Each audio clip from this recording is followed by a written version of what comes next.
Fans అందరూ కుళ్ళుకునేలా అమర్‌దీప్‌కి bumper ఆఫర్‌తో పాటు కానుకని అందించేసిన నాగార్జున. అసలు విషయానికి వస్తే అమర్‌దీప్ ఇప్పటికే నాగార్జున గారు స్టేజ్ పైన వేసుకున్న యెల్లో కలర్ టీ షర్ట్ నాకు చాలా నచ్చింది. ఇస్తారా నాగార్జున గారు అన్న మాటకి మూసుకొని కూర్చోరా అంటూ నాగార్జున చెప్పినప్పటికీ ఇక అమర్‌దీప్ అడిగిన మాటని కాదనలేక డియర్ బ్రాండ్‌కి చెందిన యెల్లో కలర్ టీ షర్ట్ అది కూడా రూ. 2,559కి సంబంధించిన షర్ట్‌ని అయితే ఏమాత్రం ఆలోచించకుండా కానుకగా అమర్‌దీప్‌కి అందించడం జరిగింది. అసలు విషయానికి వస్తే గతంలో అవినాష్ కూడా మీ షర్ట్ చాలా బాగుంది అన్నందుకే ఇచ్చేసిన నాగార్జున ఈసారి అమర్ కావాలి అన్నందుకు కాదనకుండా ఎలా ఉంటారు?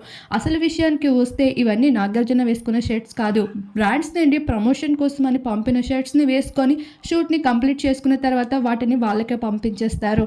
అటువంటిది నాగార్జున అమర్‌దీప్ అడిగినందుకు స్వయాన తన డబ్బులతో కొనిపెట్టి మరి అమర్‌దీప్‌కి అయితే కానుకగా ఇచ్చారు. నాగార్జునకి 2,00,000 పెద్దది కాకపోయినప్పటికీ అమర్‌కి ఇచ్చిన వాల్యూ మూమెంట్ అనేది ఫ్యాన్స్‌కి ఫిదా చేస్తుంది.